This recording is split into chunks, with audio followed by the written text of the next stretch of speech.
Hi, I'm Tim. Welcome to our channel, and thanks for logging on. Today, we're discussing the Ulysse Nardin Marine Diver Black Sea Limited Edition. You can see, but you can't purchase this limited edition of 250 pieces on our website because this video is a special dedication to our valued client who purchased the watch. Congratulations, sir. You are receiving a spectacular timepiece. Let me detail some of the functions, features, facets, and storyline that makes this watch so special.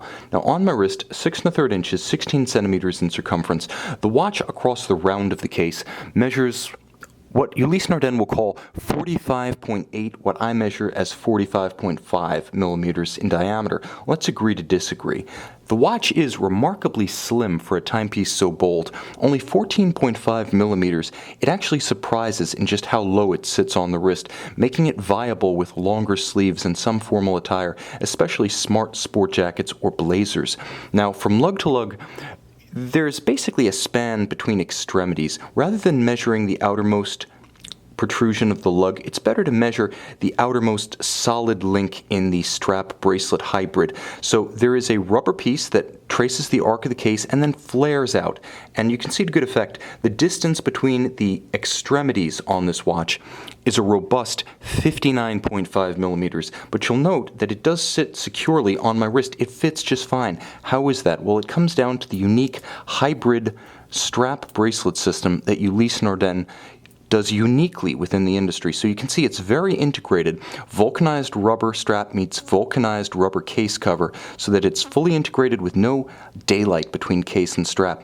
And then comes a ceramic double-hinged insert held with 2 sets of screws.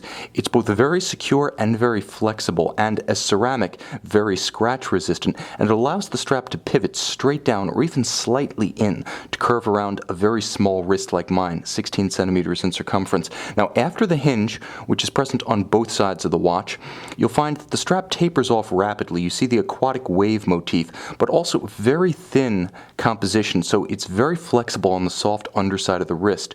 The clasp itself is a hybrid of ceramic, so very scratch resistant. If it's subject to desk diving in and out on your desk, it's going to win the battle against the wood of the desk, believe me.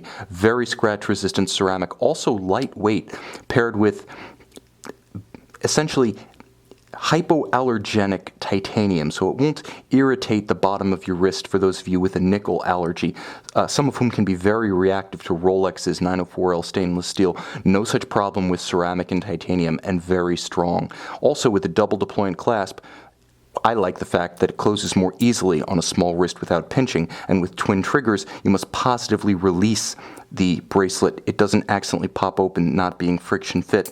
Highest grade of materials and design.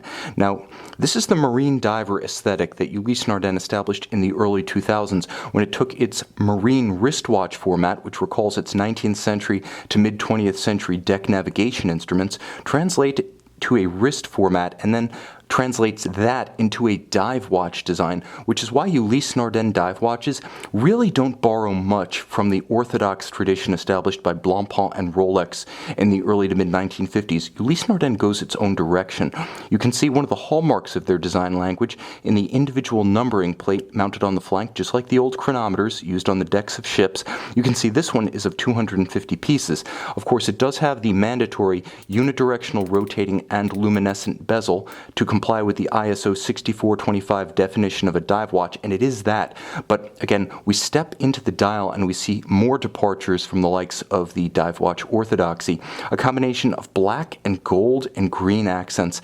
It is scintillating, but it does reprise that essential marine chronometer layout with a power reserve scale, tracing its 42-hour power reserve at 12, just like on the vintage instruments, and a sub-second scale with an inset magnifier for the date window. And unlike Rolex, the magnifier is located under the sapphire so it doesn't break up the lines of the timepiece. There's a gorgeous contrast between the golden hands and the black wave embossed base of the dial. Incredibly handsome. It's matched on its caseback by an automatic winding Ulysse Nardin caliber 26, which is a highly modified chronometer grade ETA 2892. Now, whereas a conventional 2892 has 21 joules, this one has 28 because it's been modified extensively and souped up with Ulysse Nardin's own in-house sub-seconds power reserve module. So 28 joules, bidirectional winding, 42-hour power reserve. Pull the crown out, screw it out, and you go from 200 meters water resistant to suddenly able to stop the seconds to synchronize, and you are possessed of a quick set function for the date when the crown's in its intermediate position to rapidly cycle the date. And again, even with the display case back, 200 meters of water resistance. Now, 2009 was the first all-black Ulysse Nardin diver, but that was DLC steel. In 2011, Ulysse Nardin entered the world of fully vulcanized case and bezel design, and that's what we have here. We know now that these finishes and applications wear exceptionally well, far tougher than DLC, very effective at laughing off scratches and scuffs. They are a superb match for a dive watch. Sir, thank you so much for trusting our company, and enjoy your new Ulysse Nardin Black Sea Diver.